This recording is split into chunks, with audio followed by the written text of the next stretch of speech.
जय हिंद फ्रेंड्स, मैं Pankaj Kumar focus exam तक यूट्यूब चैनल पे स्वागत करते हैं आप लोग का।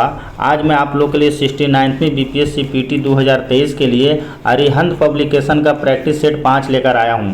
इससे पहले मैंने ऑलरेडी 4 प्रैक्टिस सेट कवर कर चुका हूं दृष्टि का। तो जो स्टूडेंट अगर वीडियो नहीं देखे हैं आप वीडियो देख सकते हैं। सारे 150 प्रश्न को मैं पूरा पेपर को सॉल्व करूँगा और आपको फुल कंसेप्ट के साथ सारे प्रश्न को मैं डिटेल डिस्कशन कराऊँगा। और आपके एग्जाम हॉल में जो प्रश्न गलती होता है उन सारे बिंदुओं को मैं ध्यान में रखकर आपको मैं पढ़ाने वाला हूं। देखो मेरे भाई, आपके बुक में क्या सॉल्यूशन दिया गया है उससे मुझे मतलब नहीं है, मेरे को बस क्वेश्चन से ही मतलब होता है। और मैं जो डिस्कशन कराता हूं, जो मैं क्वेश्चन को रियलाइज करके कोरिलेट करके जो मैं बताता हूं, आगामी जो आपका पूछा हुआ क्वेश्चन है, जैसे आपका दरोगा हो गया, बिहार शिक्षक हो गया, बीपीएससी हो गया, तो इन सारों को मैं क्वेश्चन को कोरिलेट करके आपको डिस्कशन कराता हूं ताकि आपके एग्जाम में प्रश्न ज़्यादा से ज़्यादा लड़ा जाए और आपके एग्जाम में आप अच्छा से अच्छा स्कोर कर सके। तो ये आपके जो संभावित एग्जाम डेट है आपका 30 सितंबर 2023 को बीपीएससी पीटी का एग्जाम होना है, उसके लिए ये सीरीज मैं चला रहा हूँ और ये सीरीज आपके लिए रामबाण साबित होगा। देखो मेरे भाई, ये आपका बीपीएससी के लिए तो इम्पोर्टेंट होगा ही होगा, साथ ही साथ आपके बीपीएससी शिक्षक के लिए भी बहुत ही इंपॉर्टेंट होने वाला है। तो आप लोग वीडियो को लास्ट तक देखना, आपको कुछ नया भी सीखने को मिलेगा और आपको फुल कंसेप्ट के साथ मैं आपको डिस्कशन कराने वाला हूँ। तो चलो स्टार्ट करते हैं।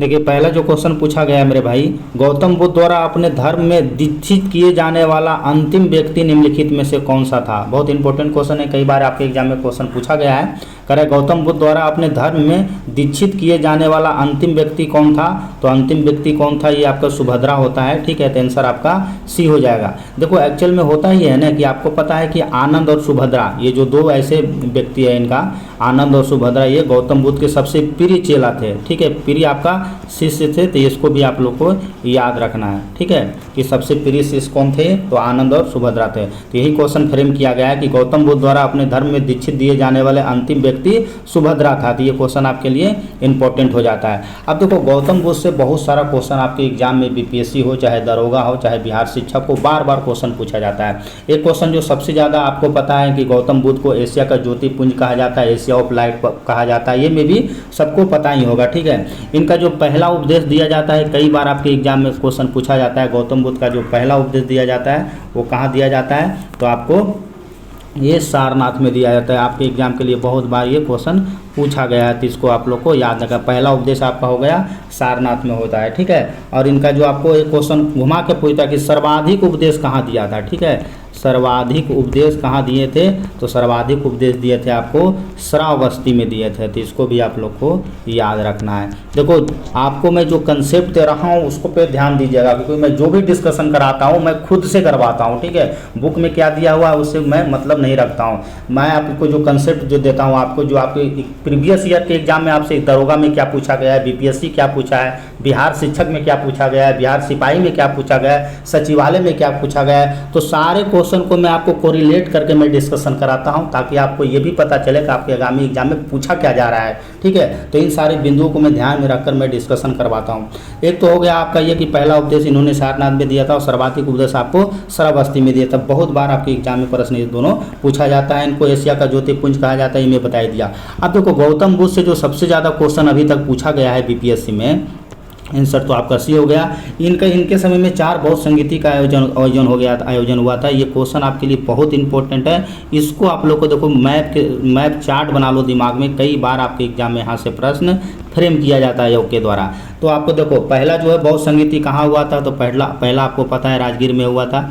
ठीक है, पहला जो होता है आपको राजगीर में होता है, फर्स्ट आपका राजगीर में होता है। उस समय आपका अध्यक्ष कौन होता है, तो अध्यक्ष अगर याद रखते हो ठीक है, अध्यक्ष आपका उस समय महाकश्यप होता है, लेकिन ये अजातशत्रु के समय में होता है, तो इसको आप लोग को याद रखना है। ठीक है, अजातशत्रु के समय में पहला किया जाता है, आपको शासनकाल में होता है इनको, यानी याद रखना अपना। पहला जो हुआ था राजगिरी में हुआ था, किसके अध्यक्षता में, महाकश्यप के अध्यक्षता में, और उसका शासक कौन था, तो अजातशत्रु था। दूसरा जो होता है आपको वैशाली में होता है। बहुत बार इससे क्वेश्चन पूछा गया आपके एग्जाम में। तो वैशाली में इसका अध्यक्ष कौन होता है, तो इसका अध्यक्ष सभाकामी होता है, और शासक कौन होता है, तो कालाशोक इसका में शासक होता है। ठीक है, तीसरा हम आते हैं, तीसरा आपको पाटलिपुत्रा में होता है। पाटलिपुत्रा में इसका आयोजन किया जाता है। और इसका जो अध्यक्ष होता है मुगलीपुत्र तीस इसका अध्यक्ष होता है और शासक आपका अशोक होता है। तो शासक को मेनली याद रखना, शासक से ज़्यादा एग्जाम में पूछा था। और चौथा जो होता है आपको कुंडलवन कश्मीर में होता है, ठीक है, कश्मीर में होता है, जिसके समय में आपका जो अध्यक्ष चुना जाता है वसुमित्र चुना जाता है, लेकिन शासक कौन होता है? तो शासक मेरे दोस्त आपको कनिष्क होता है। तो यहाँ से आपकी बीपीएससी हमेशा क्वेश्चन उठाता है, दरोगा भी उठाता है। तो ये चारों को आप लोग को, ये चार्ट को आपको दिमाग में सेट करना है, ठीक है। चलिए नेक्स्ट क्वेश्चन देखते हैं।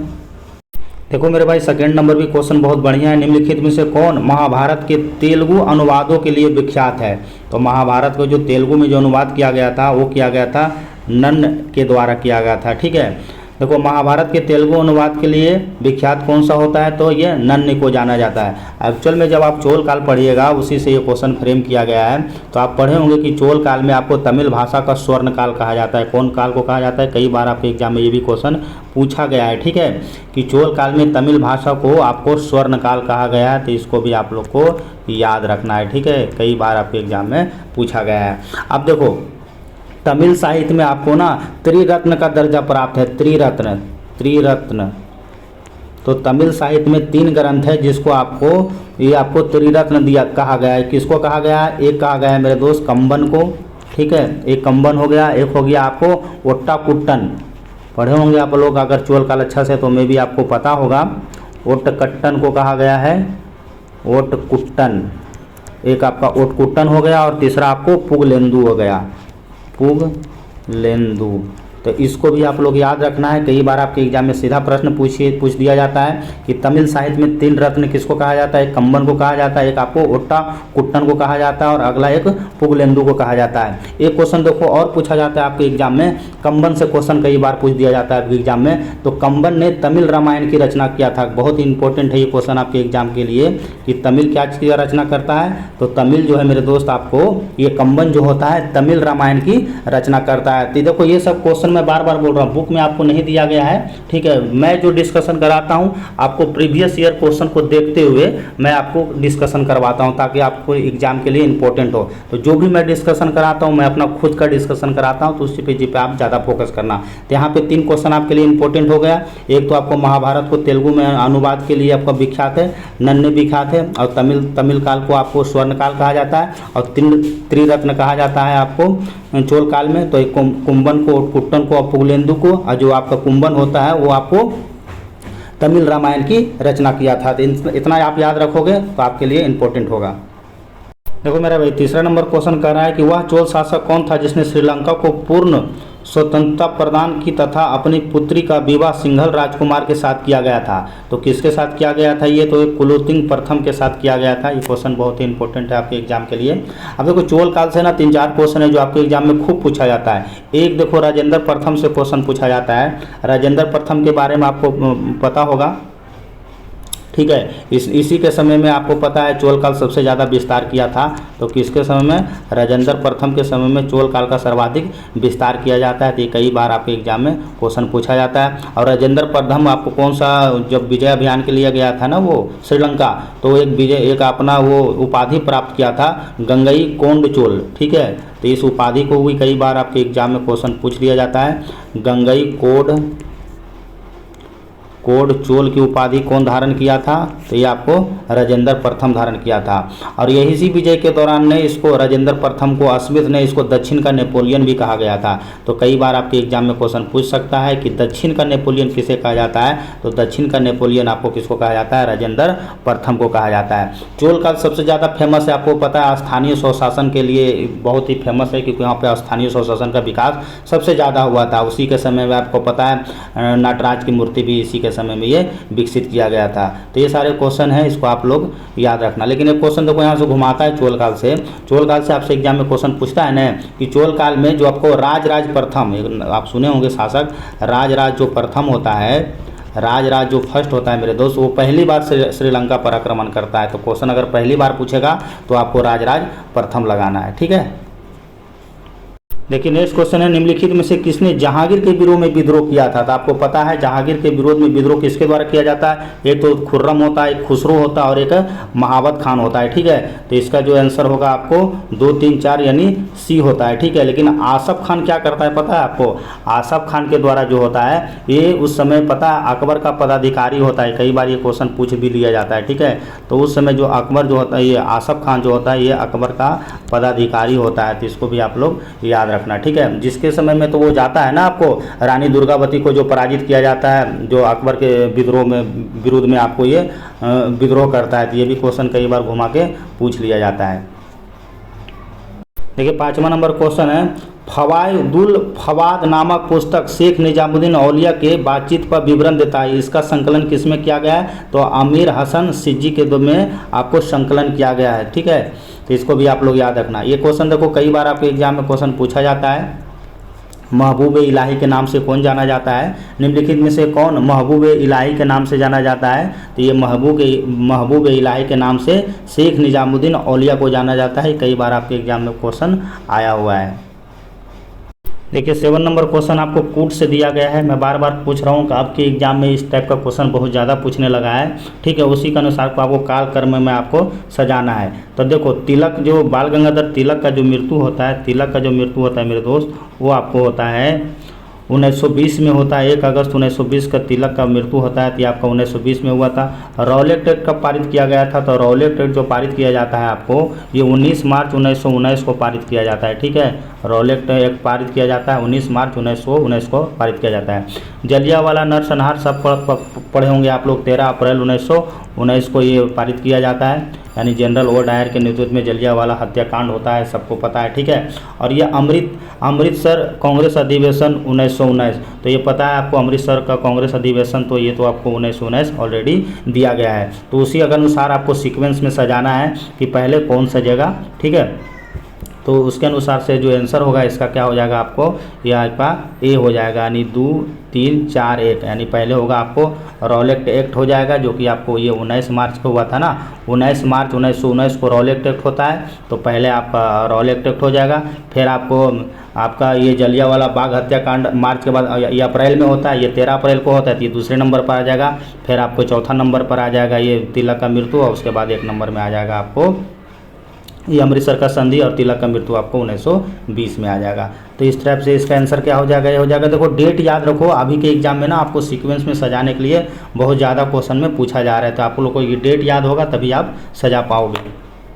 देखो 8वां नंबर क्वेश्चन है, टीपू सुल्तान जो मैसूर का होता है ना, टीपू सुल्तान एंग्लो मैसूर युद्ध में मारा गया था। तो हाँ, तो आप लोग पढ़े होते हैं कि चौथा जो आपका एंग्लो मैसूर युद्ध होता है उसी में तो टीपू सुल्तान का मृत्यु हो जाता है। ठीक है, यानी 1799 में। ये डेट भी आप याद रखना। निम्नलिखित में से कौन से प्रसिद्ध भारतीय नेता सीमांत गांधी के नाम से जाना जाता है। तो सीमांत गांधी किसको बोला जाता है। तो आप सब पढ़े होंगे, खान अब्दुल गफ्फार खान को सीमांत गांधी के रूप में जाना जाता है। तो आंसर इसका क्या हो जाएगा आपको, ए हो जाएगा, खान अब्दुल गफ्फार खान। इसको याद रखना, कई बार आपके एग्जाम में यहाँ से क्वेश्चन पूछ लिया जाता है।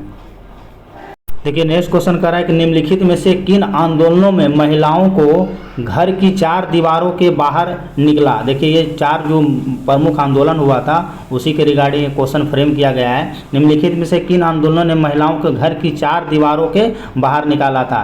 तो ये जो सारे आंदोलन था ना, इसी में आपको बहुत ज़्यादा योगदान दिया गया था। महिलाओं को भी बढ़कर चढ़कर हिस्सा भी लिया गया था। तो स्वदेशी आंदोलन, होम रूल आंदोलन, असहयोग आंदोलन और सभी नए अभिज्ञा आंदोलन। तो इसका जो आंसर होगा आपको क्या हो जाएगा, उपरोक्त में से 1 से अधिक हो जाएगा। आपके लिए इंपॉर्टेंट सारा डेट है। ठीक है, तो ये सारे डेट आप लोग को याद होना चाहिए। स्वदेशी आंदोलन आपको कब शुरू होता है। तो आपको पता है स्वदेशी आंदोलन 1905 में स्वदेशी आंदोलन शुरू होता है। होम रूल आंदोलन आपको पता है तिलक के द्वारा जो शुरू किया जाता है 1916 में शुरू होता है। और आपको असहयोग आंदोलन 1920-21 में ये शुरू होता है। ठीक है, 20 और 21 में शुरू होता है। और सभी नए अभिज्ञा आंदोलन ये गांधी जी के द्वारा शुरू किया जाता है। कब शुरू किया जाता है, तो 1930 में शुरू किया जाता है। तो ये सारे फैक्ट है जिसको आप लोग याद रखना है।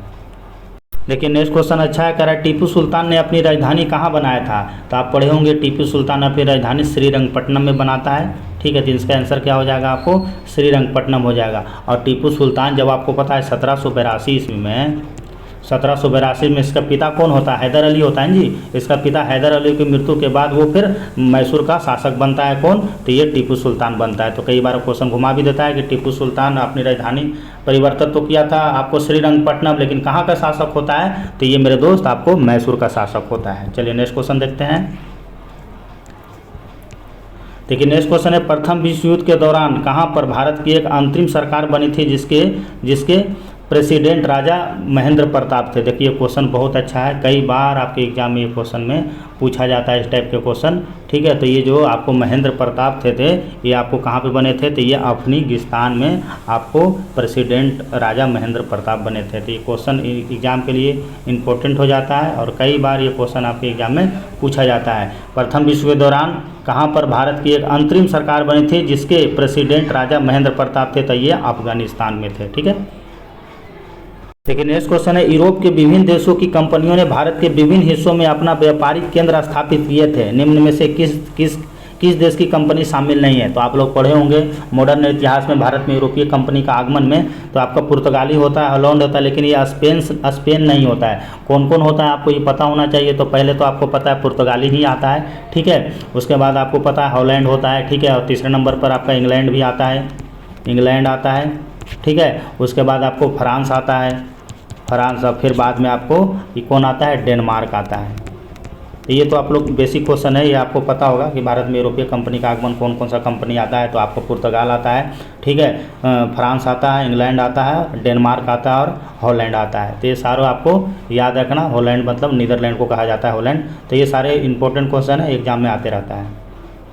देखिए नेक्स्ट क्वेश्चन है, बिहार के गया जिले के अपसट से प्राप्त अभिलेखों के खाली स्थान के बारे में जानकारी मिलता है। तो ये परवर्ती गुप्त राजवंश के बारे में जानकारी दिया जाता है। कई बार इस वंश का संस्थापक पूछ लिया जाता है। तो इसका जो संस्थापक होता है मेरे दोस्त आपको होता है कृष्णगुप्त होता है, ठीक है, कृष्णगुप्त।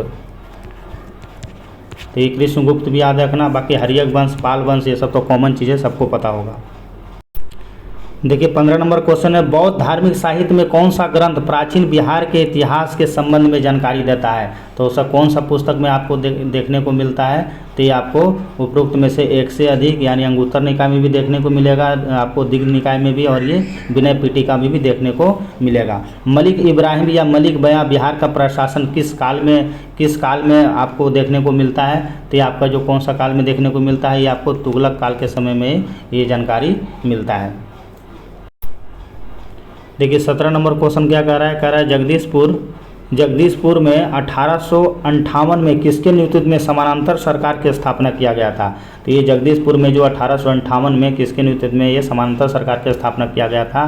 तो ये मेरे भाई किया गया था आपको अमर सिंह के द्वारा किया गया था। और ये कुंवर सिंह के बारे में जानते हैं, ये 1857 क्रांति के नेता थे, ठीक है। तो ये कहाँ से थे? ये आरा से थे, आपको जगदीशपुर में पड़ता है। देखिए मुजफ्फरपुर जिला में होम रूल की स्थापना किसके द्वारा किया गया था? बहुत अच्छा क्वेश्चन है। मुजफ्फरपुर जिला में होम रूल की स्थापना किसके द्वारा किया गया था? तो ये जनकधारी प्रसाद के द्वारा किया गया था। ब्रिटिश शासन के दौरान बिहार के एक अलग प्रांत का दर्जा कब प्राप्त हुआ था? तो ये आपको पता है 1912 ईस्वी में आपको प्राप्त हुआ था। देखिए 20वां नंबर क्वेश्चन है, बिहार के सबसे पहले महत्वपूर्ण सूफी संत कौन थे? तो बिहार के सबसे पहले महत्वपूर्ण सूफी संत जो थे इमाम तज फकीह थे। तो आंसर आपका क्या हो जाएगा? सी हो जाएगा। देखिए आपका ये कांग्रेस अधिवेशन से क्वेश्चन फ्रेम किया गया है। भारतीय राष्ट्रीय कांग्रेस के अंतिम अधिवेशन जिसमें बाल गंगाधर तिलक ने भाग लिया था, तो ये भी कई बार क्वेश्चन आपके एग्जाम में पूछ चुका है। तो आप पढ़े होंगे जो अमृतसर का अधिवेशन होता है 1919 में, इसमें आपको बाल गंगाधर तिलक भाग लेते हैं, ठीक है। लेकिन नेक्स्ट क्वेश्चन है, निम्नलिखित युग में से कौन सा युग में सही सुमेलित नहीं है? देखिए हेक्टर मुनरो तो 1764 बक्सर के युद्ध में होता है, सही है। लॉर्ड हेस्टिंग आंग्ल नेपाल युद्ध और लॉर्ड कर्नवालिस तृतीय आंग्ल मराठा युद्ध, नहीं, लॉर्ड कर्नवालिस ये गलत है। ये आपका जो होता है तृतीय आंग्ल मराठा युद्ध में पता है कौन होता है आपको? ये लॉर्ड हेस्टिंग होता है, ठीक है, आप लोग पढ़े होंगे। लॉर्ड हेस्टिंग के द्वारा किया जाता है तृतीय आंग्ल मराठा युद्ध में नेतृत्व, तो ये लॉर्ड हेस्टिंग्स।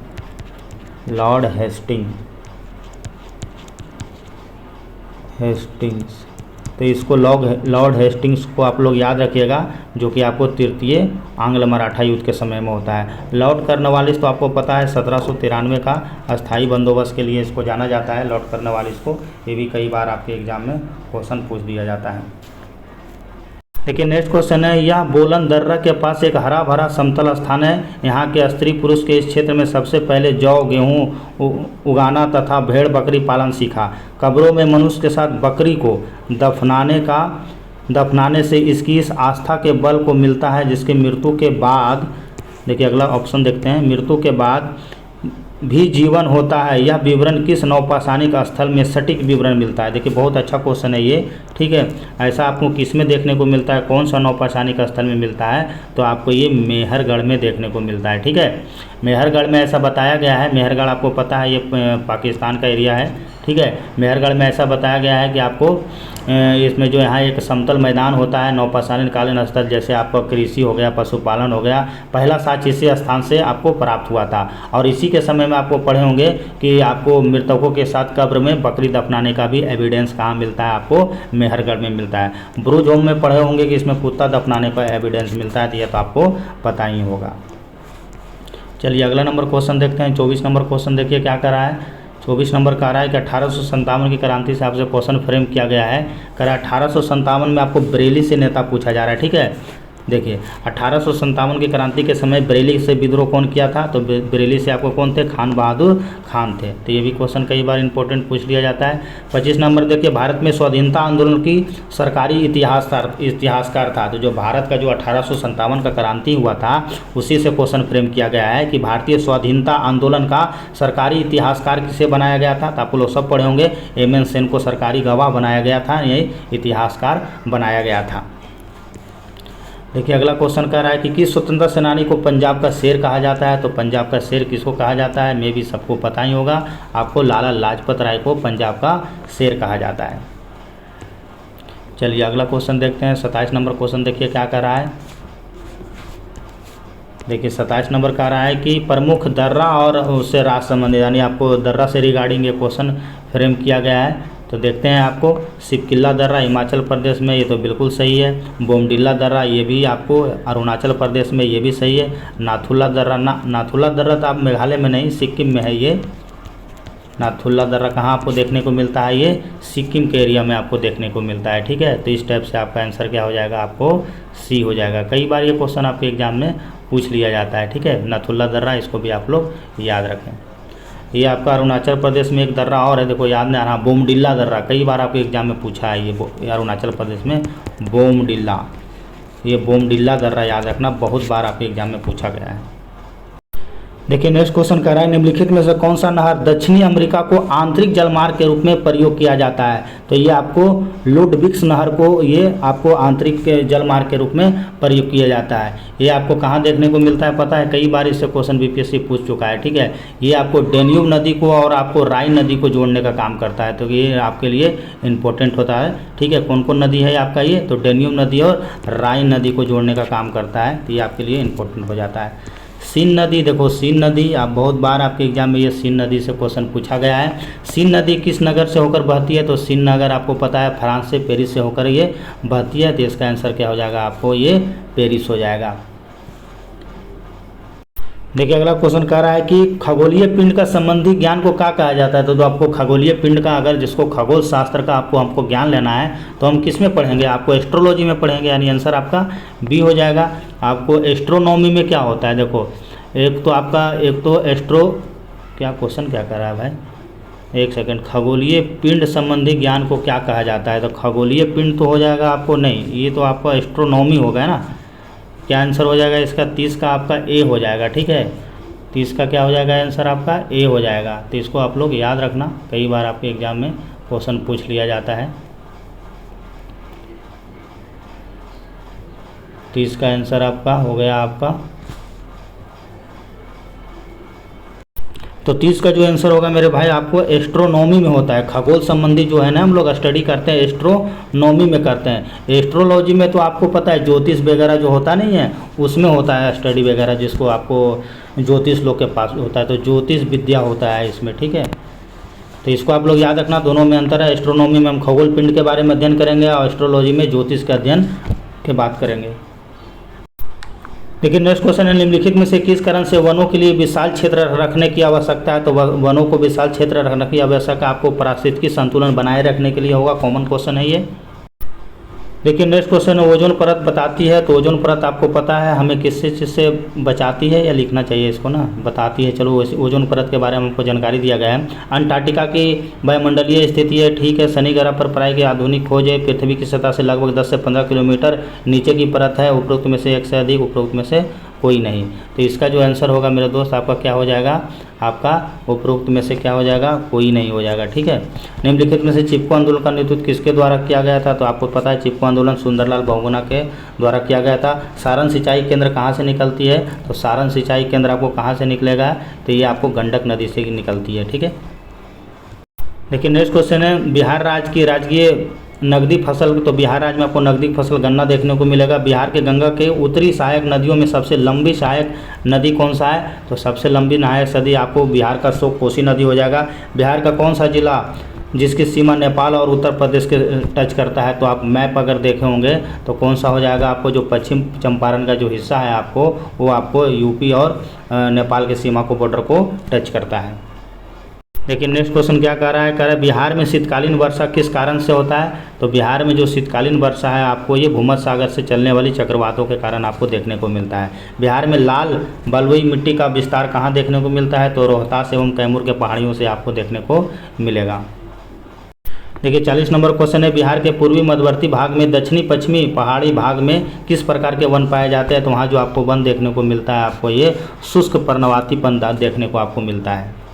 देखिए नेक्स्ट आपका मैथ दिया गया है, कितने वर्षों में 12% के वार्षिक दर से 3000 रुपये का साधारण ब्याज 1080 हो जाएगा। एकदम सिंपल क्वेश्चन है, समय निकालने के लिए, ठीक है। आप फार्मूला लगा देना समय के लिए, SI गुने आप इसको 100 गुने P गुने R कर देना, इसको सॉल्व कर लेना, आसानी से आंसर आपका क्या हो जाएगा, 3 वर्ष हो जाएगा, ठीक है। कॉमन क्वेश्चन है, लघुत्तम समावर्तक निकालने के लिए कहा गया है, ठीक है। तो ऐसे में लघुत्तम समावर्तक में क्या करते हैं, ऊपर वाला अंश वाला का सबका हम क्या कर देंगे, LCM निकाल लेंगे और नीचे वाले को SCF निकाल देंगे, ठीक है। जो भी सॉल्व करके आएगा आपको 140/3 आ जाएगा। कॉमन क्वेश्चन है, सब बेसिक क्वेश्चन है, आपको पता होना चाहिए, ठीक है। देखिए इसमें रीजनिंग दिया गया है, एक आरेख दे दिया गया है इस टाइप से, जो क्रिकेट फुटबॉल और कबड्डी खेलता है, ठीक है। आरेख में उन छात्रों को निर्देश की जो तीनों खेल खेलता है, तो तीनों खेल देखिए कॉमन कौन होगा, वही आपका आंसर हो जाएगा, ठीक है। तो उसमें कॉमन आप लोग को पता, देखिए डी जो है आपको कॉमन है, तीनों में है, ठीक है। तो आपको क्या हो जाएगा, आंसर क्या हो जाएगा, आपको तीनों खेलता है, तो उपरोक्त में से एक से अधिक हो जाएगा, यानी 43 का आंसर क्या हो जाएगा, आपको डी पूछ रहा है जी, ठीक है। तो आपका आंसर क्या हो जाएगा, डी हो जाएगा, यानी आंसर आपका सी होगा और उत्तर आपका तो डी, इसमें कॉमन जो दिख रहा है वही हो जाएगा। देखिए अगला क्वेश्चन भी आपको मैथमेटिकल ऑपरेशन से, बिल्कुल ये सब कॉमन क्वेश्चन है, ये सब तो आप कर ही लोगे यार, ठीक है। आपको प्लस को गुना, ये कैलकुलेशन है, इसको आप कर लेना, इसमें कुछ दम नहीं है, ठीक है। तो 44 का जो आंसर होगा आपको 16 आ जाएगा, इसको आप सॉल्व कर लेना। चलिए नेक्स्ट क्वेश्चन आपको दिया गया है, SCF LCM से दिया गया है, सब बना लीजिएगा, बेसिक क्वेश्चन है, इसका आंसर 700 आपको 23 हो जाएगा। ये आपको परसेंटेज से क्वेश्चन दिया गया है, 46 का आंसर आपको 88 हो जाएगा, ठीक है। एक क्वेश्चन देखिए समय काम से भी दिया गया है, वही एक बंदा छोड़ के चला जाता है, वो उसके बाद में कौन काम करेगा। तो 47 का जो आंसर आपका होगा सी हो जाएगा। ये सब बेसिक क्वेश्चन है मेरे दोस्त, ये सब कोई बना देगा, कोई रॉकेट साइंस नहीं है इसमें, ठीक है। तो आप बना लेना, क्योंकि मैं इसलिए नहीं बना रहा हूँ कि समय ज़्यादा लग जाएगा, आपको मैं बेसिक ऐसे ही बता दूंगा, मुझे सारा क्वेश्चन सोल्व करना है। देखिए 48 भी आपका दिया गया है, साझा से क्वेश्चन दिया गया है, तो इसको भी आप लोग बना लीजिएगा, ये आपका समानुपात अनुपात से है, ठीक है। 43 का जो आंसर हो जाएगा आपको क्या हो जाएगा, मैं आंसर बता देता हूँ, 150 हो जाएगा। ये आपको लाभ हानि से दिया गया है, तो इसका जो आंसर आपका 4% हो जाएगा। एक क्वेश्चन देखो अलजेब्रा भी सेट किया गया है, ठीक है। तो इसको आंसर आपको दोनों तरफ स्क्वायर करके आप निकाल दोगे, तो इसका जो आंसर आएगा आपको क्या आ जाएगा, 1 आ जाएगा, ठीक है। देखिए नेक्स्ट क्वेश्चन फ्रेम किया गया, प्रोटॉन पर आवेश होता है, तो आप लोग पढ़े होंगे जो प्रोटॉन का जो आवेश होता है उसमें ना इलेक्ट्रॉन के आवेश के विपरीत होता है, ठीक है। तो आंसर आपका बी हो जाएगा। इलेक्ट्रॉन होता है, एक प्रोटॉन होता है, एक न्यूट्रॉन होता है। इलेक्ट्रॉन आपको क्या होता है, नेगेटिव चार्ज होता है, पॉजिटिव चार्ज होता है, और ये आपको न्यूट्रॉन उदासीन होता है। कई बार इसका आविष्कारक भी पूछ लिया जाता है, तो एक फार्मूला है, देखो इसको पर याद रखना, ईटा पर नाज। कई बार ये क्वेश्चन देखो फ्रेम किया जाता है, कई बार सीधा सीधा पता है। इससे इलेक्ट्रॉन को कौन खोजाता था, जे थॉमसन खोजाता। पास से प्रोटॉन हो गया, प्रोटॉन को कौन खोजा था, रदरफोर्ड खोजा था। ना से न्यूट्रॉन को खोजा था, तो ये जेम्स चैडविक द्वारा खोजा गया था। तो इस ट्रिक के जरिए आप इसको आसानी से याद रख सकते हो, ठीक है। देखिए 52 नंबर क्वेश्चन कह रहा है कि कार्बन 6 और न्यूट्रॉन 14 दोनों का दिया गया है आपको उदाहरण, ठीक है। तो आपको बताना है इसमें कौन सा है, समभारिक होगा, समस्थानिक होगा, कि सम न्यूट्रॉनिक होगा, या उपरोक्त में से एक से अधिक होगा। देखो इस टाइप के क्वेश्चन आपके एग्जाम में क्वेश्चन पूछ लिया जाता है। तो देखो अगर समभारिक में, वो एक्चुअल में होता क्या है ना, समभारिक में इसका आंसर ये हो जाएगा। समभारिक में क्या होता है कि जिसमें आपको दरमियान संख्या है आपका समान रहेगा, ठीक है, दोनों का जो आपको मास नंबर रहेगा वो सेम रहेगा, लेकिन आपका जो नीचे का जो नंबर यानी आपको परमाणु संख्या जो रहेगा ये अलग अलग हो जाता है। तो ऐसे ही क्रिया को हम क्या कहते हैं, समभारिक कहा जाता है। तो इसको याद रखना, ठीक है, कि भिन्न भिन्न तत्वों के ऐसे परमाणु जिसमें दरमियान संख्या यानी ऊपर वाला संख्या दरमियान संख्या बोलते हैं, दरमियान संख्या आपको समान हो परंतु परमाणु संख्या अलग अलग रहेगा, तो वैसे में हम इसको समभारिक बोला जाता है। कई बार आपके क्वेश्चन एग्जाम में ये क्वेश्चन पूछा जाता है। लेकिन नेक्स्ट क्वेश्चन है, नौसादर और नमक के मिश्रण से नौसादर पृथक कर सकते हैं। देखो आप लोग पढ़े होंगे ना कि तो नौसादर को क्या बोला जाता है, फॉर्मूला NH4Cl बोला जाता है। तो इसको अगर नमक के साथ NaCl के साथ हम अलग करना चाहें तो ये किस मेथड से अलग होगा, तो इसको आप लोग पढ़े होंगे, 9th क्लास का चैप्टर है यार ये, उसको पढ़े होंगे, सब्लिमेशन इसको कहा जाता है, ठीक है, यानी ऊर्ध्वापातन कहा जाता है। आंसर आपका क्या हो जाएगा, C हो जाएगा। देखिए नेक्स्ट क्वेश्चन कह रहा है कि लेड बैटरियों में प्रयुक्त किए जाने वाला अम्ल है। आप बैटरी में अक्सर देखते होंगे उसमें जो पाया जाता है कौन सा एसिड पाया जाता है, तो उसमें सल्फ्यूरिक एसिड बोला जाता है, ठीक है, H2SO4। इसको केमिस्ट्री का राजा भी बोला जाता है, ठीक है, जैसे बिहार में पवन सिंह राजा है ना जी, वैसे आपको केमिस्ट्री में किंग ऑफ एसिड इसको बोला जाता है, यानी रसायन का राजा किसको बोला जाता है, सल्फ्यूरिक एसिड पाया जाता है। हाइड्रोक्लोरिक अम्ल आपको पता है पेट के आंत में पाया जाता है, हाइड्रोक्लोरिक अम्ल HCl इसको बोला जाता है, ठीक है, तो इसको भी आप लोग याद रखना। देखिए ये भी क्वेश्चन बहुत अच्छा है, निम्नलिखित युग में से कौन सा सजातीय युग में आता है। तो आप लोग केमिस्ट्री में पढ़े होंगे सजातीय श्रेणी क्रियात्मक में क्या होता है, इसमें जो दो सदस्य जो होगा ना यानी जो तत्व होगा उसके बीच में ना CH2 का गैप पाया जाएगा, उसी को ही सजातीय श्रेणी के रूप में हम इसको जानते हैं, ठीक है। तो इसका जो आंसर क्या हो जाएगा, आपको 55 नंबर क्वेश्चन का जो आंसर होगा आपको क्या हो जाएगा, C हो जाएगा, ठीक है। तो इससे आप इजी तरीके से आप इसको निकाल सकते हैं। ये हमेशा याद रखना कि CH2 का इकाई का इसमें गैप पाया जाता है, तो इसको आप लोग याद रखना। ये क्वेश्चन कई बार डिफिनेशन में भी ये क्वेश्चन पूछ लिया जाता है सजातीय श्रेणी के रूप में। ये सब बेसिक क्वेश्चन है केमिस्ट्री का। देखिए नेक्स्ट क्वेश्चन है, निम्नलिखित में से कौन सी धातु अम्ल से प्रतिक्रिया करके हाइड्रोजन विस्थापित करता है। तो जब एसिड से जब प्रतिक्रिया करेगा ना तो हाइड्रोजन किससे विस्थापित हो जाएगा, तो ये जिंक से आपको ये विस्थापित हो जाता है। देखिए नेक्स्ट क्वेश्चन है, निम्नलिखित में से एस्प्रिन का वैज्ञानिक नाम क्या है। हाँ देखिए 10th क्लास का क्वेश्चन है, एस्प्रिन का वैज्ञानिक नाम है एसिटल सैलिसिलिक एसिड इसको बोला जाता है। इसका आंसर आपको C हो जाएगा। आपको इसको पढ़े होंगे ना आप लोग, इसका अगर संरचना सूत्र एग्जाम में आता है जी 10th क्लास में इसका संरचना सूत्र आया था बनाने के लिए, आप लोग को जहाँ तक याद होगा तो ठीक है। तो ये कई बार आपके एग्जाम में क्वेश्चन पूछ लिया जाता है, ठीक है, तो इसको भी आप लोग याद रखना। इसमें उसका पूछा था, एक बेंजीन का पूछता है एग्जाम में, C6 और H6 होता है ना, इसमें हाइड्रोजन 6 गो और कार्बन 6 गो और हाइड्रोजन 6 भी होता है, उसका भी बेंजीन का डायग्राम भी इसी टाइप से बनता है। तो ये दोनों 10th क्लास के एग्जाम में बिहार में पूछा जाता है। बिहार में क्या हर जगह पूछा जाता है, ठीक है। एक बेंजीन का पूछता है संरचना सूत्र बनाइए और एक पूछता है एस्प्रिन का संरचना सूत्र बनाइए। तो ये दोनों आपके एग्जाम के लिए पूछा जाता है क्वेश्चन। देखिए रेयन, ये भी देखो 10th क्लास का ही प्योर क्वेश्चन है, ठीक है। रेयन रासायनिक रूप से पाया जाता है। तो रेयन जो होता है आपको पता है सेलुलोज एस्टेट के रूप में इसको एसीटेट के रूप में जाना जाता है, यानी ये आपका आंसर क्या हो जाएगा, ये आपका C हो जाएगा, ठीक है। तो रेयन का रासायनिक नाम क्या हो जाएगा, सेलुलोज एसीटेट के नाम से इसको जाना जाता है और इसी को ही कृत्रिम रेशा बोला जाता है। कई बार एग्जाम में ये भी पूछ लिया जाता है, ठीक है, कि कृत्रिम रेशा किसे कहा जाता है। कृत्रिम रेशा आपको किसको कहा जाता है, सेलुलोज एसीटेट को कहा जाता है। चलिए अगला क्वेश्चन देखिए क्या कर रहा है कि बड़े पैमानों पर पेट्रोलियम पदार्थों को मापने के लिए जिस इकाई का प्रयोग किया जाता है उसे बैरल कहा जाता है। तो एक बैरल में कितना लीटर होता है, कॉमन क्वेश्चन है, कई बार आपसे एग्जाम में प्रश्न में पूछा गया है। तो एक बैरल बराबर कितना होता है ये, तो 159 लीटर होता है, ठीक है। क्या होता है, 159 लीटर होता है। और ये किसको मापता है, तो आपको पता है ये आयतन को मापने का काम करता है। फिजिक्स का बहुत अच्छा क्वेश्चन है, मोमेंटम चैप्टर का है, आप लोग पढ़े होंगे 9th क्लास में। यदि स्थिर वेग से चल रही गाड़ी में बैठा कोई बच्चा गेंद को वायु में सीधा ऊपर फेंकता है तो गेंद क्या होगा, जैसे देखते नहीं हो एगो बस होता है, बस में यहाँ एगो बुतरू बैठल रहता है बच्चा, गेंदा यहाँ पे फेंकता है, तो उसी से क्वेश्चन पूछ रहा, गेंद जब फेंकेगा तो इससे बच्चा का और इसके बीच का जो डिफरेंशियल गैप होगा ना, उसको क्या होगा वो, तो उसी से ये क्वेश्चन फ्रेम किया गया है। ठीक है, तो 60 का जो आंसर हो जाएगा क्या हो जाएगा आपको, सी हो जाएगा, उसके हाथ में आके गिरेगा। क्यों गिरेगा, क्या इसका साइंटिफिक रीजन है, तो मेरे दोस्त आपको पता है ना कि गेंद जो है आपको, गेंद भी गाड़ी के साथ ना मोमेंटम कर रहा है, इसी के कारण से ये आपको उसके हाथ में आके गिरेगा। ये सब 9th क्लास का चैप्टर है, आपका कंसेप्ट क्लियर होना चाहिए बस। देखिए अगला क्वेश्चन है, उत्तक जो मनुष्य की ग्रंथियां में पाया जाता है तो उसमें उपकला उत्तक देखने को आपको मिलता है, आंसर आपका सी हो जाएगा। मानव की लार में उपस्थित एक घातक लाइसोजाइम किस रूप में कार्य करता है, तो लाइसोजाइम जो आपका कार्य करेगा ना, ये प्रतिजीवाहिक कारक होता है। ठीक है, लाइसोजाइम, यहाँ लाइसोसोम नहीं है, जिसको लाइसोसोम को आत्महत्या की थैली कहा जाता है, वो अलग चीज़ है, ये अलग चीज़ है, कन्फ्यूजन मत हो जाना। ठीक है, देखिए 63 नंबर क्वेश्चन है, रंध्रों को खुलना एवं बंद होना किस पे निर्भर करता है, तो ये मेरे दोस्त आपको स्फूर्ति पे निर्भर करता है, बायोलॉजी का कॉमन क्वेश्चन है। सभी लैंगिक जनन वाले जीवों में जीवन की उत्पत्ति किसमें आपको देखने को मिलेगा, तो ये आपको एक कोशिकीय युग्मज उसमें पाया जाता है। ठीक है, तो आंसर आपका ए हो जाएगा। देखिए 65 नंबर क्वेश्चन है, सूक्ष्म पोषक को शर्करा के रूप में कैल्शियम प्लस के रूप में कोशिका विभाजन के लिए महत्वपूर्ण है, तो कोशिका विभाजन के लिए किसके महत्वपूर्ण है, तो ये फास्फोरस ज़्यादा इंपॉर्टेंस दिया जाता है।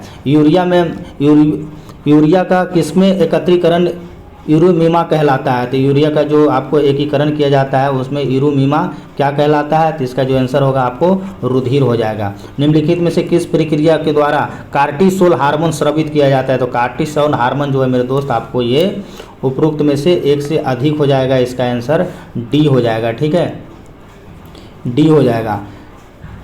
गोलापैगास द्वीप समूह में रहने वाले फिंचे उदाहरण है, देखिए बहुत ही डीप क्वेश्चन पूछा गया है, ये ज्योग्राफी का क्वेश्चन है। ठीक है, आपको गोलापैगास द्वीप समूह पे रहने वाले फिंचे उदाहरण है, तो किस चीज़ का उदाहरण है ये, तो भिन्न भिन्न देशी जातियों को उद्भव से रिलेटेड ये है, तो आंसर आपका ए हो जाएगा। देखिए 69 नंबर क्वेश्चन है, राइनो विषाणु उत्पन्न करता है, तो राइनो विषाणु क्या चीज़ उत्पन्न करता है, ये सामान्य सर्दी जुकाम हो जाता है जिसको राइनो विषाणु पकड़ता है। तो ठीक है, खाद्य श्रृंखला में डीडीटी का पोषण स्तरों को आवर्धन होता है, क्योंकि डीडीटी में क्या पाया जाता है जिस कारण ऐसा देखने को मिलता है, तो ये वसा में आपको घुलनशील होता है। देखिए नेक्स्ट क्वेश्चन कर रहा है, पनडुब्बी में पानी चलती है। ठीक है, पनडुब्बी में पानी चलती है, इसके इंजनों में निम्नलिखित में से किस प्रकार का ईंधन का प्रयोग किया जाता है, तो इसमें आपको डीजल उपयुक्त किया जाता है। ठीक है, दूध के मथने पर क्रीम अलग हो जाते हैं, इसको बीपीएससी पूछा भी है। ठीक है, तो ये किसके कारण से हो जाता है, तो ये आपका अपकेंद्रीय बल के कारण ऐसा देखने को मिलता है।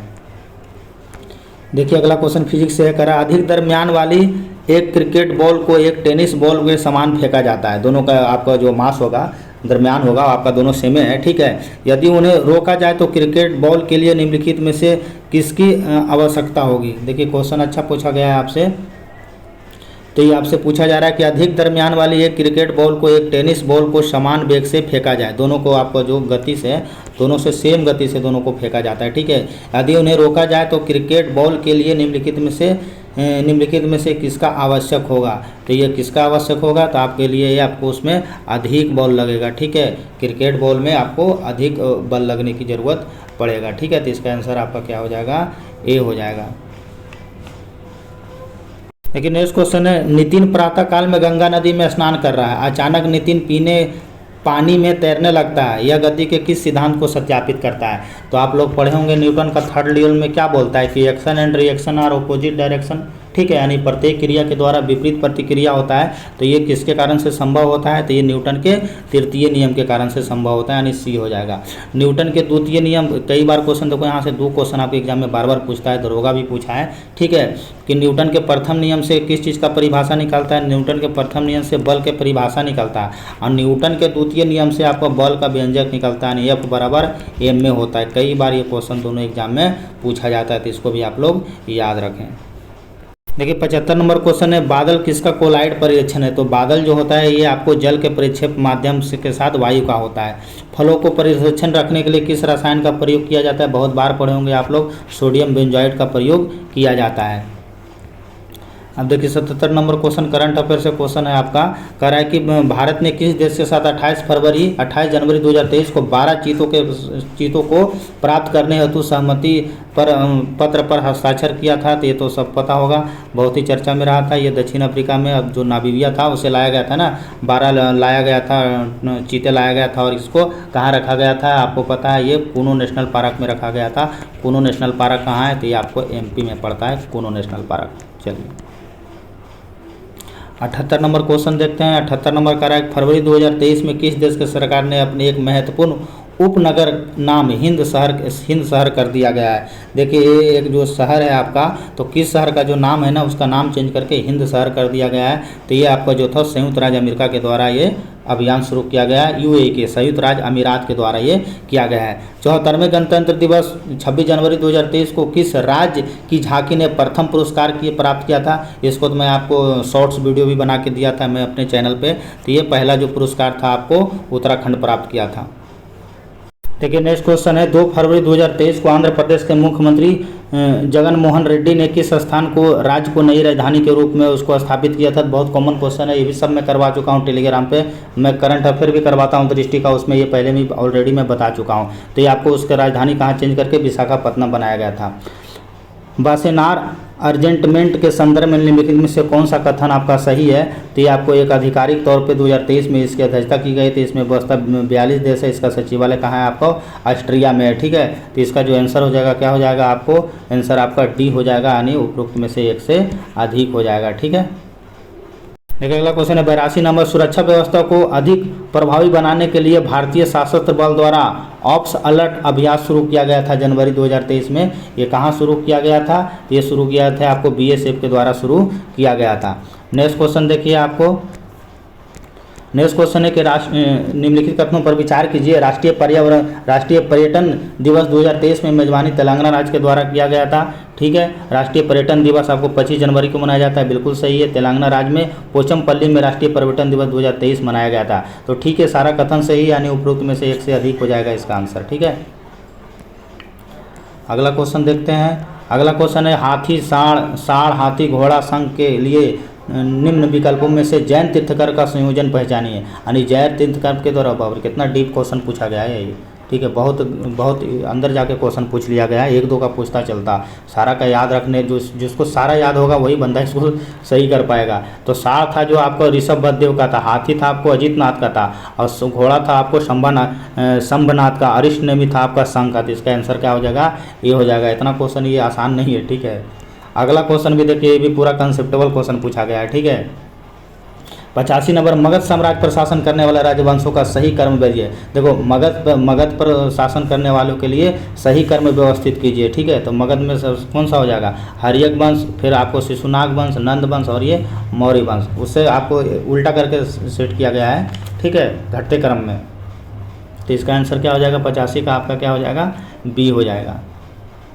देखिए 86 नंबर है, कह रहा है याबा क्या है। याबा जो होता है एक प्रकार का ये आपको एक प्रकार का ड्रग्स है जिसके विरुद्ध अभियान चलाया जा रहा है। आंसर आपका B हो जाएगा। बिहार आर्थिक सर्वेक्षण 2023-24 के अनुसार 22-23 के अनुसार वित्तीय वर्ष 2020-21 में वित्तीय वर्ष की तुलना में 2021-22 के प्रति वर्ष आय में कितने प्रतिशत का वृद्धि किया गया है।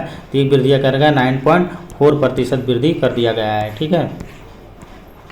देखिए अगला क्वेश्चन भी आपको बजट से ही रिलेटेड है। कह रहा है आपको बिहार बजट 2023-24 में कुल बजटीय प्रावधान यानी 2.6 लाख करोड़ रुपया रखा गया, जिसको अपने पूर्ववर्ती बजटीय मुकाबले में कितना आपको अधिक है इस वर्ष का। तो ये आपको 2400 करोड़ अधिक है। बिहार बजट 2023 में राजकोषीय घाटा सकल घरेलू उत्पाद के मुकाबले में 2023 में कितने प्रतिशत रहने का अनुमान है।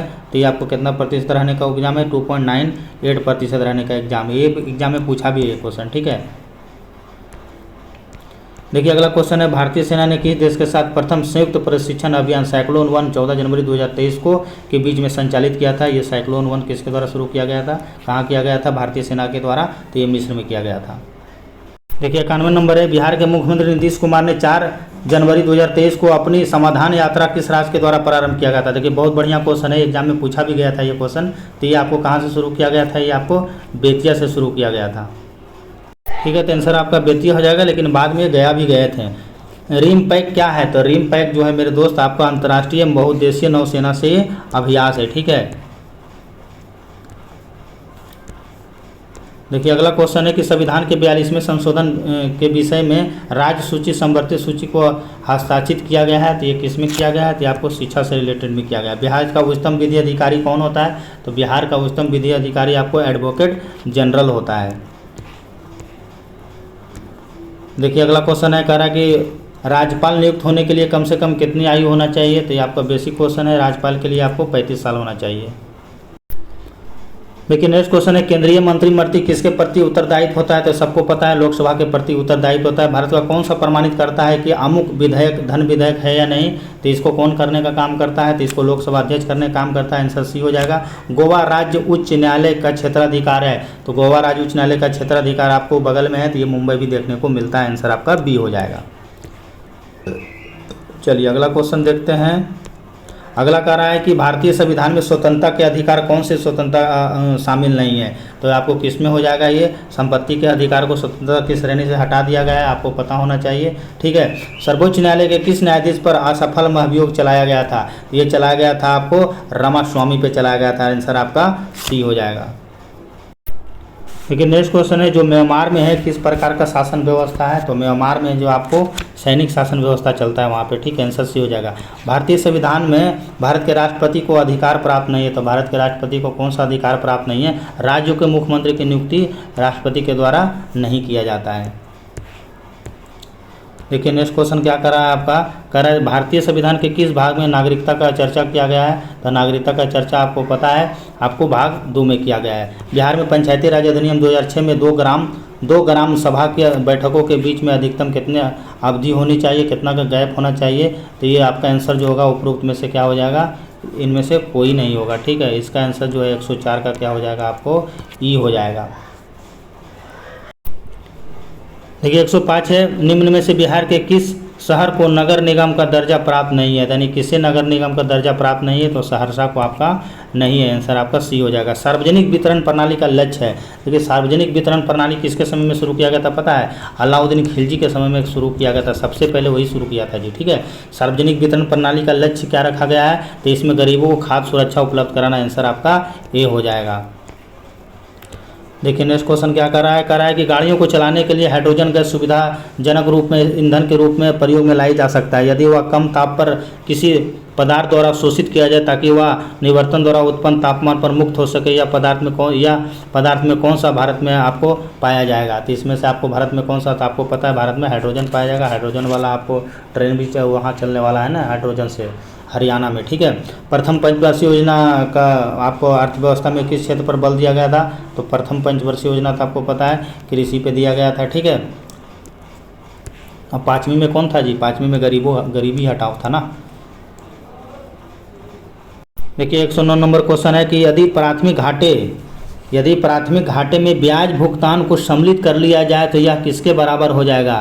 तो ये जो आपका हो जाएगा आपको राजकोषीय घाटे के बराबर हो जाएगा। कई बार एसएससी पूछा है। निम्नलिखित में से कौन सा मानव विकास सूचकांक में शामिल नहीं है? तो मानव विकास सूचकांक में आपको सामाजिक समानता आपको नहीं देखने को मिलता है। देखिए 11 नंबर क्वेश्चन है, अनुसूचित जाति एवं जनजाति उद्यमी योजना की शुरुआत किस राज्य के द्वारा शुरू किया गया है? ये तो ये आपको बिहार राज्य के द्वारा शुरू किया गया। आंसर सी हो जाएगा। भारत के सभी राष्ट्रीयकृत व्यापारिक बैंकों में बचत लेखों पर ब्याज दर के निर्धारित किसके द्वारा किया जाता है? तो ये आपको आरबीआई के द्वारा किया जाएगा। कॉमन क्वेश्चन है। देखिए 113 नंबर क्वेश्चन क्या कर रहा है? भारतीय निर्वाचन आयोग ने बिहार के किस व्यक्ति को लोकायुक्त चुनाव 2022 के पूर्व मतदाता जागरूकता अभियान के लिए आइकॉन नियुक्त किया गया था? वहाँ बहुत चर्चा में रहा था ये क्वेश्चन, तो उसको मैथिली ठाकुर को बनाया गया था। ठीक है, अनुसूचित जाति एवं जनजाति के लिए सिविल सेवा प्रोत्साहन योजना शुरुआत किस राज्य के द्वारा किया गया था? तो आपको पता है, आपको बिहार में आप अगर यूपीएससी बीपीएससी पास करते हैं तो आपको पैसा मिलता है। ठीक है, शायद आपको बीपीएससी जब पास करता है ना, उसको बीपीएससी करता है तो शायद 50,000 रुपया मिलता है, और अगर आपको यूपीएससी अगर पास करते हो तो आपको वो 1 लाख रुपया मिलता है। ये दोनों क्वेश्चन भी इम्पोर्टेंट है आपके एग्जाम के लिए। चलिए अगला क्वेश्चन देखते हैं। 115 नंबर क्या कर रहा है? 115 कह रहा है बिहार में रेशम उत्पादन के लिए टसर रेशम कहाँ आपको देखने को मिलता है? तो आपको पता है टसर आपको कहाँ देखने को मिलता है? भागलपुर में देखने को मिलता है। जितने भी अच्छे अच्छे रेशम है आपको भागलपुर में ही देखने को मिलेगा। आम बजट 2023-24 में शिक्षा के विकास के लिए केंद्रीय शिक्षा मंत्रालय ने कितनी राशियों का आवंटन आपको दिया है? तो ये आपको ए के द्वारा दिया गया है, यानी आंसर आपका ए हो जाएगा। ठीक है, चलिए बिहार राज्य खेल प्राधिकरण की स्थापना कब हुआ था? तो बिहार राज्य खेल प्राधिकरण की जो स्थापना किया गया था आपको 1986 में किया गया था, आंसर सी होगा। दक्षेस आंदोलन की शुरुआत का उद्देश्य क्या है? देखो सार्क का उद्देश्य क्या है? तो आपको पता है सार्क का मुख्यालय कहाँ है? तो ये काठमांडू में है। कई बार आपके एग्जाम में क्वेश्चन पूछा जाता है। ठीक है, क्या पूछा जा रहा है आपका? इसका पर्पस पूछा जा रहा है आपके। तो इसका जो पर्पस होता है आपको क्षेत्रीय सहयोग स्थापित करना इसका मेन मकसद होता है। चलिए 119 नंबर क्वेश्चन देखते हैं, विवल्डन से शायद फ्रेम किया गया है। कह रहा है कि ऑस्ट्रेलियन ओपन 2023 में मिश्रित युगल खिताब मुकाबले में सानिया मिर्जा को जोड़ीदार भारतीय पुरुष टेनिस स्टार खिलाड़ी कौन थे? आपको पता है सानिया मिर्जा अभी संन्यास ले लिया है। तो ये किसके साथ खेल रही थी? तो ये रोहन बोपन्ना के साथ। चलती गाड़ी के एक पत्थर गिराया जाए, देखिए फिजिक्स का कॉमन क्वेश्चन है ये। चलती गाड़ी के एक पत्थर गिराया जाए, जमीन पर खड़े व्यक्ति परीक्षण के जमीन तक पहुंचता है, तो पत्थर में किस प्रकार का पथ लेटा हुआ दिखाई पड़ेगा? तो ये आप लोग पढ़े होंगे फिजिक्स के चैप्टर में। जब ये गिरता है ना, जब ये फेंका जाता है तो उसको जो आकार होता है वो पत्थर का वो परवलयाकार हो जाता है। नहीं, आंसर आपका क्या हो जाएगा? आंसर आपका सी हो जाएगा। ये सब कॉमन क्वेश्चन है फिजिक्स का जी। देखिए अगला क्वेश्चन कर रहा है कि सूची 1 को सूची 2 से आपको मिलान करना है। ठीक है, तो इसको देखो ईजी है, इसको मिला लीजिए आप लोग। ठीक है, तो इसका आपका क्या हो जाएगा? प्रतिरोध का क्या होता है? तो प्रतिरोध का आप पढ़े होंगे, प्रतिरोध का जो होता है आपको ओम होता है ना। तो ये 4 का आपका ए हो जाएगा, प्रतिरोध का एम हो जाएगा। विद्युत प्रवाह का क्या हो जाएगा आपको? तो ये आपका एम्पियर होता है ना विद्युत प्रवाह का, विद्युत धारा, उसी को विद्युत प्रवाह ये बोल दिया गया है। ठीक है, और बल का न्यूटन क्या होता है? बल का न्यूटन होता है, लेकिन कई बार सीजीएस पूछ लेता है जी। ठीक है, सीजीएस मात्रक होता है डाइन। ठीक है, तो सीजीएस मात्रक भी याद रखना। और पावर का तो वाट होता है। ठीक है, ये सिंपल था बिल्कुल, इसका आंसर आपका पी हो जाएगा। चलिए देखिए ये क्वेश्चन थोड़ा सा ठीक ठाक है। आत्मीय सभा, तद्बोधनी सभा, परमहंस मंडली एवं वेद समाज के लिए निम्नलिखित में से कौन सा संयोजन सही है? बड़ा हट के क्वेश्चन सेट किया है जी। तो आत्मीय सभा तो किया गया था उसके द्वारा ना, राजा राम मोहन राय के द्वारा, ये तो ठीक है। तत्वीय शोधना ये देवेंद्रनाथ टैगोर, ये भी ठीक है। परमहंस मंडली गोपाल हरि देशमुख द्वारा, ये भी सही है। और कौन है? वेद समाज, तो वेद समाज की स्थापना शिव नारायण अग्निहोत्री के द्वारा किया गया था। ऑप्शन में तो है ही नहीं है, तो ये केशव चंद्र सेन मारो। ठीक है, यानी आंसर आपका इसका 122 का हो जाएगा ए। ये तो बड़ी अलग दिमाग के लगा के क्वेश्चन सेट करता है। ठीक है, तो ये एक तरफ समाज मतलब शासक ने इसको बोलते हो, समाज सुधारक बोल सकते हो। एक तरफ आपको समाज सुधारक है, उसके द्वारा स्थापित आपका ये जो भी किया गया था। ठीक है, तो इसको आप लोग याद रखना, आंसर आपका ये हो जाएगा। कई बार यहाँ से क्वेश्चन पूछा जाता है, जैसे आपका ना ब्रह्म समाज की स्थापना किसके द्वारा किया गया था? तो राजा राम मोहन राय थे, और वही आत्मीय सभा की स्थापना भी किया था। तो इसको याद ही रखना आप लोग। चलिए, संयुक्त राज्य के प्रथम महासचिव, बहुत कॉमन क्वेश्चन है, कई बार आपके एग्जाम में पूछा जाता है। तो ये पहला जो इसका अध्याय था ना संयुक्त राष्ट्र का, तो ये आपका त्रिगवेली था। पानीपत का तीसरा युद्ध किसके बीच में हुआ था? तो पानीपत का युद्ध आपको पता है। ठीक है, अहमदाबाद अब्दाली और मराठों के बीच में लड़ा गया था। दिल्ली सल्तनत से क्वेश्चन पूछा गया है। देखिए दिल्ली सल्तनत के किस शासक ने अपनी राजधानी दिल्ली से दौलताबाद स्थापित किया था? तो दिल्ली से दौलताबाद वही पगलवा ले गया था। पगलाने के लिए मोहम्मद बिन तुगलक, जो कि पागल हो जाता है, इसका कोई काम नहीं था, सारा अभियान फेल हो जाता है। ठीक है, मराठा प्रशासन में प्रधानमंत्री को क्या कहा जाता था? तो प्रधानमंत्री को मराठा साम्राज्य में आपको कहा जाता था पेशवा। ठीक है, चलिए निम्नलिखित में से किस स्थान पर बोरोबुदुर के प्रसिद्ध मंदिर अवस्थित है? तो बोरोबुदुर का जो प्रसिद्ध मंदिर है ना, कई बार ये क्वेश्चन आपके एग्जाम में पूछा गया है। ठीक है, तो ये जावा में स्थित है। देखिए 128 नंबर है, अजमेर में किस सूफी संत का दरगाह है? तो आपको पता है मोइनुद्दीन चिश्ती का। निम्नलिखित में दक्षिण भारत में विजय प्राप्त करने वाला प्रथम मुस्लिम शासक कौन था? बहुत बढ़िया क्वेश्चन, ये तो मेरा नाम ही काफ़ी है। ठीक है, दक्षिण विजय में कौन पहले प्राप्त किया था? जिसने अपने चाचा को, अपने ससुर को कड़ा मानिकपुर से एक हाथ में तलवार, एक हाथ में मुंडी, अलाउद्दीन खिलजी। ठीक है, तो इसका आंसर क्या हो जाएगा? अलाउद्दीन खिलजी। बहुत चीज़ बता रखे हैं अलाउद्दीन खिलजी के बारे में यार, मुझे नहीं लगता कि कोई बंदा अलाउद्दीन खिलजी, मेरा वीडियो जो देखा होगा ना, अलाउद्दीन खिलजी वाला एक भी क्वेश्चन गलती नहीं करेगा, कितना हार्ड भी क्वेश्चन क्यों ना सेट करे एग्जामिनर। ठीक है, तो ये अलाउद्दीन खिलजी के द्वारा किया गया था। अलाउद्दीन खिलजी को आपको पता है द्वितीय सिकंदर कहा जाता है, क्योंकि अपने आप को ये सिकंदर ईशानी कहा जाता था। एक्चुअल में था ये सिकंदर लाइक, इसलिए बोला भी गया था। चलिए अगला क्वेश्चन देखिए, कहा था निम्नलिखित में से किस मगध शासक ने अपनी राजधानी राजगिरी से पाटलिपुत्रा स्थापित किया था? ये भी उदयन के द्वारा किया गया था। उदयन पटना में, पटना शहर को बसाया गया था। ये भी क्वेश्चन कई बार आपके एग्जाम में पूछा जाता है।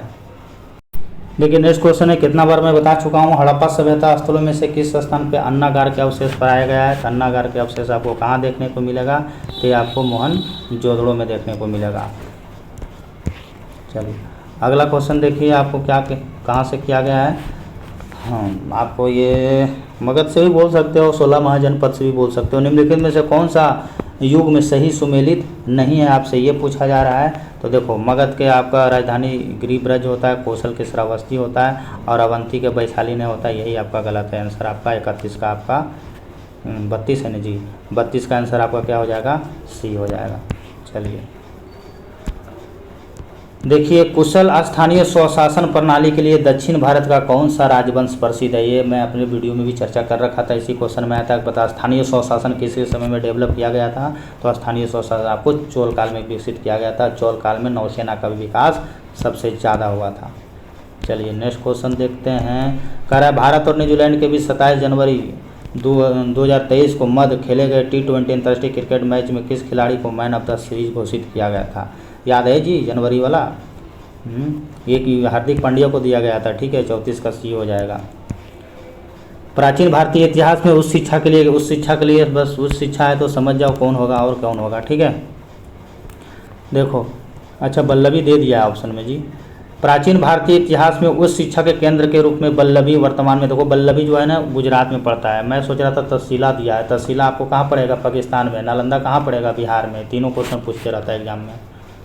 देखिए नेक्स्ट क्वेश्चन है, अधिक संख्या में बच्चों के सावधान प्राप्त हुए हैं, यानी अधिक संख्या में ज़्यादा बच्चों का जो सावधान कहाँ देखने को मिलता है? तो ये आपको मिलता है जोबरी संस्कृति में। पढ़ना कभी जोबरी संस्कृति के बारे में। गर्भाशय में शिशु के विकास की जानकारी के देने के लिए किसका प्रयोग किया जाता है? बहुत अच्छा क्वेश्चन है, सबको पता होगा। अल्ट्रासाउंड कराते हैं, उसी में जानकारी मिलता है। ठीक है, चलिए अगला क्वेश्चन है, भारत सरकार द्वारा आरंभ की गई निम्नलिखित समय अनुसार आपको बताना है कि कोट में कौन सा उत्तर सही है। अरे ये तो आपको डेट याद होना चाहिए जी, तभी आप बता पाओगे इसका। ठीक है, 38 का जो आंसर होगा आपको क्या हो जाएगा? 38 का आंसर आपका ए हो जाएगा। ठीक है, यानी आपको प्रधानमंत्री जन धन योजना, उसके बाद आपको मेक इन इंडिया, उसके बाद आपको सुकन्या समृद्धि योजना, और उसके बाद अटल पेंशन योजना। तो ये डेट रहेगा याद, तभी आपको सही कर पाओगे एग्जाम में। चलिए डेट आप लोग देख लेना। ठीक है, वीडियो लॉन्ग हो रहा है इसलिए मैं पूरा डिटेल नहीं बताऊंगा। अब लक्षद्वीप टापू सुल्तान अवस्थित है। लक्षद्वीप जो है टापू अवस्थित है कहाँ? आपको लक्षद्वीप टापू देखने को मिलता है। तो ये आपको दक्षिण पश्चिम भारत में देखने को मिलेगा। भारत के किस राज्य में सर्वाधिक चावल उत्पादन होता है? तो चावल का उत्पादन सबसे ज़्यादा आपको पता है जब पश्चिम बंगाल में होता है। ठीक है, चलिए अगला क्वेश्चन देखिए, क्या कह रहा है कि भारत सरकार द्वारा अनुमोदित सक्षम योजना, सक्षम परियोजना संबंधित है। तो सक्षम योजना किससे रिलेटेड है ये आपको? तो ये नवीन अप्रत्यक्ष नेटवर्क से रिलेटेड है। ठीक है,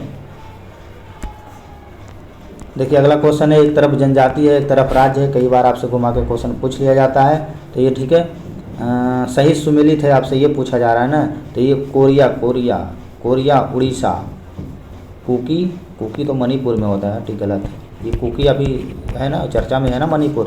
तो ये थारू आपको मध्य प्रदेश में भी बोला जाता है और राजस्थान में भी बोला जाता है। थारू दोनों जगह बोला जाता है। ठीक है, मणिपुर वाला याद रखना, मणिपुर अभी चर्चा में है, एग्जाम क्वेश्चन पूछेगा। भारतीय पर्यटन स्वर्ण त्रिभुज रिलेटेड है। तो स्वर्ण त्रिभुज आपको किससे रिलेटेड है? तो ये आगरा को जोड़ता है दिल्ली और जयपुर के रास्ते से।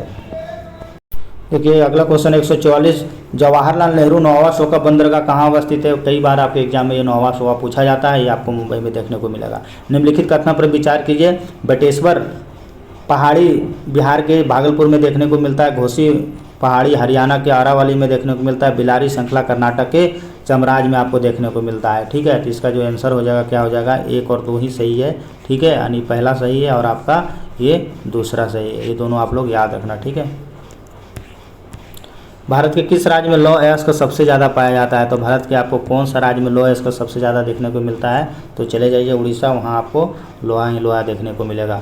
निम्नलिखित पर विचार कीजिए। ठीक है भाई, विचार करते हैं। जम्मू कश्मीर, जम्मू पहाड़ियाँ, मिकिर पहाड़ियाँ और जास्कर पहाड़ियाँ। अच्छा, उपयुक्त में से किन पहाड़ियों में 100 मीटर से अधिक ऊंचाई है? बाप रे बाप, ऐसा ऐसा क्वेश्चन सेट किया है जी।